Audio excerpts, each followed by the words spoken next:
بسم اللہ الرحمن الرحیم۔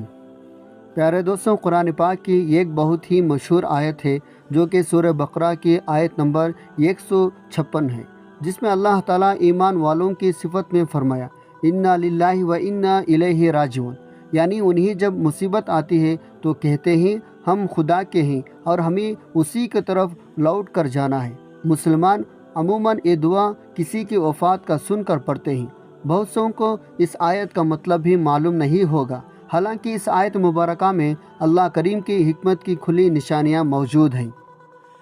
اور یہ غم و پریشانی میں گھیرے ہوئے لوگوں کی دل جوئی فرماتی، بندے اور خدا کے درمیان تسلیم اور رضا کا بیان کرتی ہے۔ رسول کریم صلی اللہ علیہ وسلم تو اس آیت کے وسیلے سے رحم و عنایت طلب فرماتے تھے۔ سورہ بقرہ میں اللہ تعالیٰ کا فرمان ہے، انہیں جب کبھی کوئی مصیبت آتی ہے تو کہتے ہیں ہم تو خود اللہ تعالیٰ کی ملکیت ہیں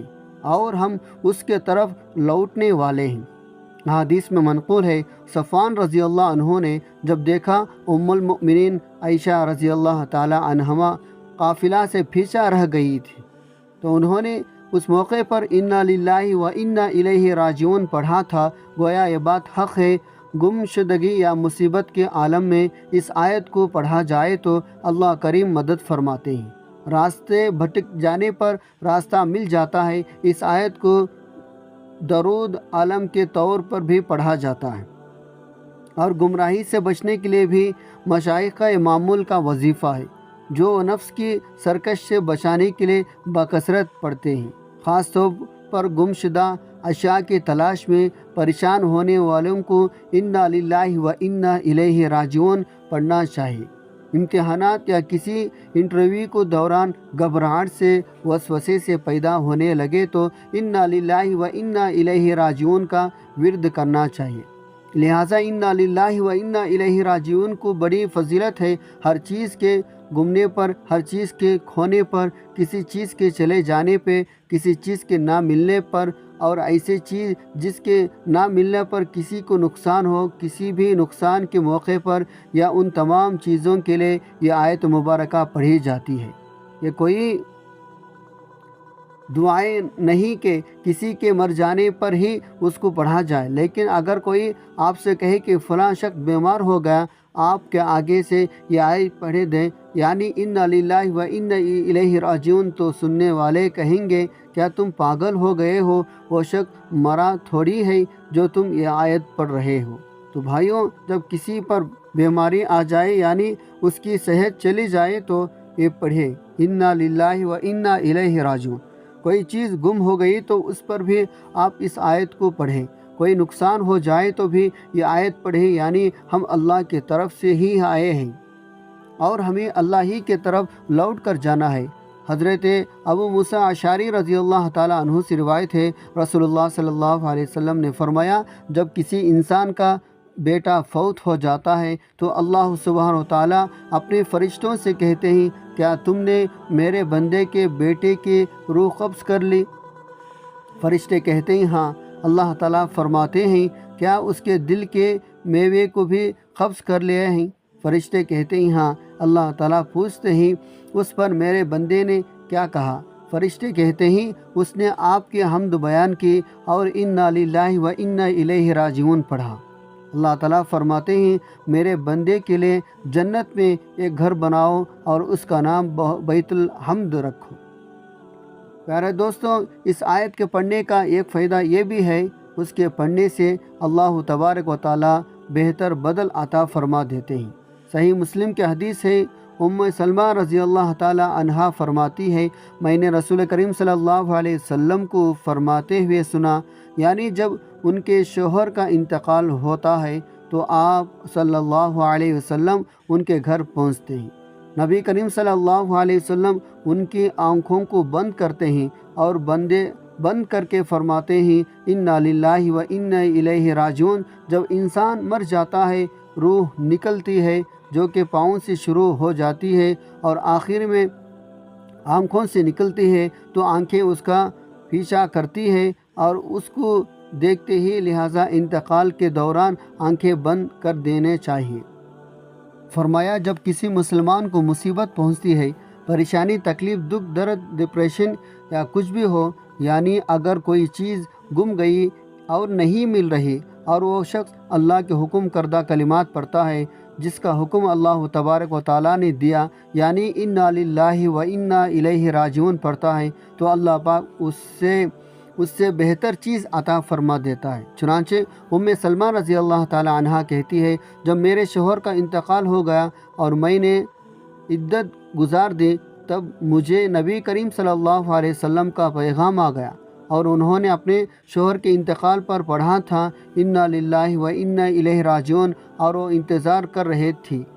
اب مجھے میرے شوہر کے وفات کے بعد اس سے اچھا بدلہ کیا ملے گا۔ اب یہاں یہ بات بھی یاد رکھیں، ان کے شوہر یعنی ابو سلمہ کے ایک بڑے جلیل القدر صحابی رسول اللہ صلی اللہ علیہ وسلم تھے، سب سے پہلے ہجرت کرنے والے لوگوں میں شامل ہیں اور بدری صحابہ میں سے ہیں، لہٰذا جب ام سلمہ کے سامنے نبی کریم صلی اللہ علیہ وسلم نے یہ آیت مبارکہ پڑھی اور خود ام سلمہ رضی اللہ تعالی عنہا نے بھی پڑھی، تو اب وہ سوچ رہی تھی شوہر کے اعتبار سے اس سے افضل بدلہ اس کا کیا ہو سکتا ہے، تو انہیں اللہ کے رسول صلی اللہ علیہ وسلم کا پیغام آیا جس سے اچھا اور کچھ بھی نہیں ہو سکتا۔ تو جب بھی کسی پر کوئی غم، کوئی پریشانی اور کوئی مصیبت آ جائے تو اسے چاہیے کہ وہ انا للہ و انا الیہ راجعون پڑھا کرے۔ اللہ پاک ایسے شخص سے بے حد راضی ہوتا ہے جو اپنی مصیبت کے وقت یہ کلمہ پڑھتا ہے اور اسے اس کے نقصان کا بہتر بدلہ عطا فرما دیتا ہے۔ ایک اور مقام پر حضور صلی اللہ علیہ وسلم نے ارشاد فرمایا، ایمان والے پر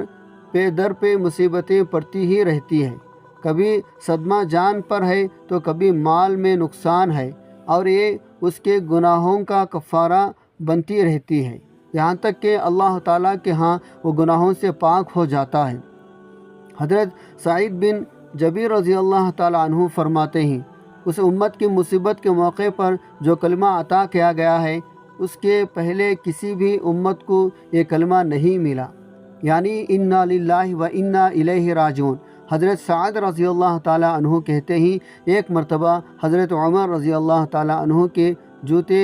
کا تسمہ ٹوٹ گیا تو آپ رضی اللہ تعالیٰ عنہ نے انا للہ و انا الیہ راجعون پڑھا، تو ساتھیوں نے کہا، اے امیر المؤمنین، کیا جوتے کا تسمہ ٹوٹنے پر آپ یہ الفاظ پڑھ رہے ہیں؟ تو آپ رضی اللہ تعالیٰ عنہ نے وضاحت فرمائی، مومن کو پہنچنے والے ہر ناگوار چیز مصیبت ہی ہوتی ہے، لہٰذا اس روایت سے معلوم ہوا کہ جب انسان کوئی معمولی سی تکلیف بھی پہنچے تب بھی اس آیت کو پڑھیں، کیونکہ اللہ کو اپنے بندے کا یہ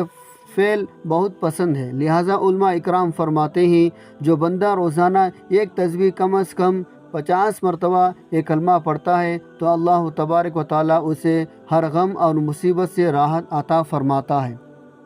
اس کا دل ہر طرح کے حالات کے لیے مضبوط رہتا ہے، اس کی شخصیت میں بہترین سکون اور قرار کی کیفیت آ جاتی ہے،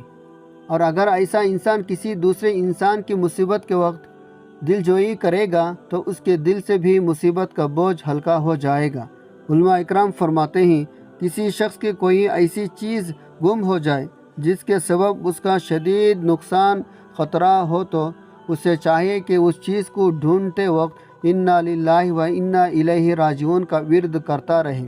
انشاءاللہ فضل خدا اس کی کھوئی ہوئی چیز اسے واپس مل جائے گی۔ اس کلمے کے تسبیح کا بہترین وقت کون سا ہے اور کتنے تعداد میں اسے پڑھنا چاہیے؟ تو پیارے دوستو، جان لیجئے، اعلی صبح یعنی فجر کے نماز کے بعد یا اپنے دن کے آغاز میں ہی یہ کلمہ یعنی انا للہ و انا الیہ راجعون کو 100 مرتبہ پڑھ لیا جائے